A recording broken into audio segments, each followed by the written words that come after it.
We've all seen that person. They're totally at ease, they listen way more than they speak, but somehow they command all the attention.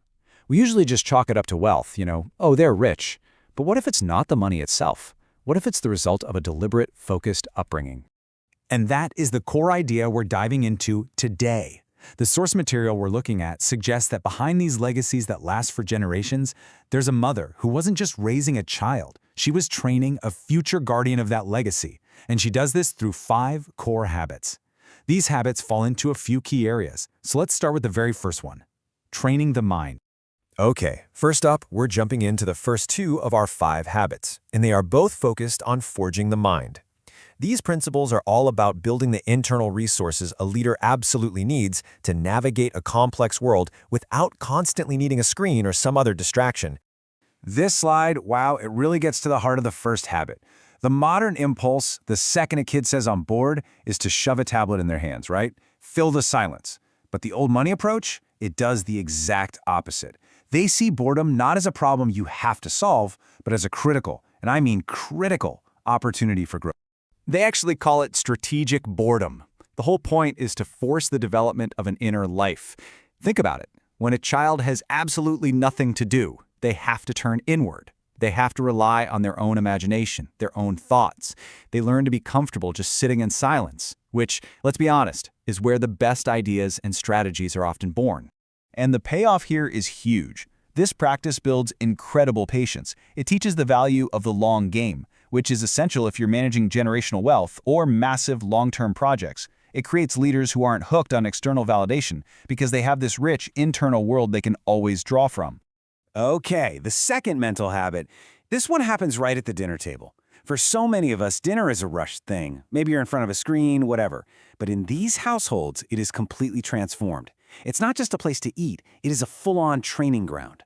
So this is what they call the dinner table debate. From a super young age, kids are expected to not just have an opinion on real-world topics, but to defend it. The mother will gently challenge them, asking things like, "Why do you think that?" Or, "Okay, but what's the counter-argument?" Now, this isn't about creating little know-it-alls. It's about teaching them how to think critically and how to articulate their thoughts under a little bit of pressure. So by the time they walk into a boardroom, they've been practicing this for years. So, with the mind trained, the focus then shifts to character.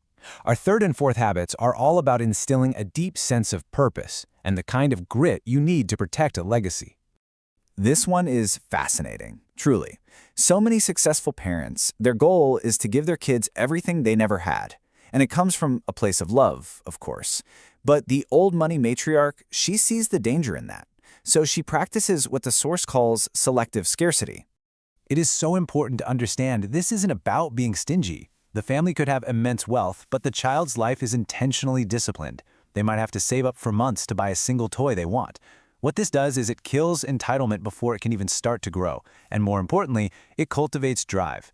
See, if a child never feels the want for something, they'll never develop the hunger to go out and achieve things on their own. And this quote from the source material, man, it just sums it all up perfectly. This isn't just some parenting choice. It's a long-term protection strategy for the family's entire future. It's about breaking that infamous third-generation curse where the inheritors end up losing the entire fortune. Now, this next habit, this represents a massive philosophical shift.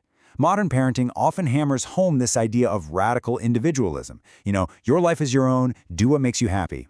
But the old money approach, it frames life completely differently, as a form of stewardship.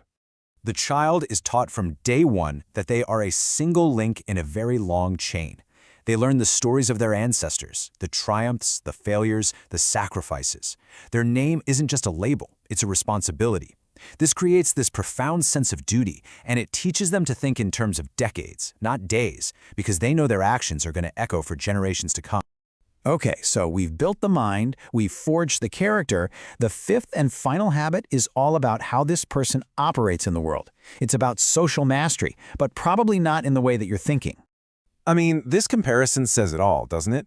Modern influencer culture is often loud. It's big logos, flashy cars, it's all about showing off your status. The old money matriarch teaches the polar opposite. True power doesn't need to shout. The goal is a quiet confidence. And let me tell you, this is a leadership superpower. Social grace here isn't about knowing which fork to use at a fancy dinner. No, it's about making everyone else in the room feel comfortable, whether it's the gardener or the prime minister. By being understated, they get to observe more than they reveal. They develop this deep inner stability that doesn't need a fancy watch or a luxury car for validation, and people are just drawn to that kind of security. So when you put all of these 5 habits together, a really clear pattern starts to emerge. It reveals this overarching philosophy that is just radically different from most modern parenting. This slide really frames the core difference. Most parenting today is reactive, right? We're responding to a kid's immediate wants, or to the latest parenting trends on social media. This approach is intentional. It's about looking 100 years into the future and asking, what kind of person does my great-grandchild need this child to become?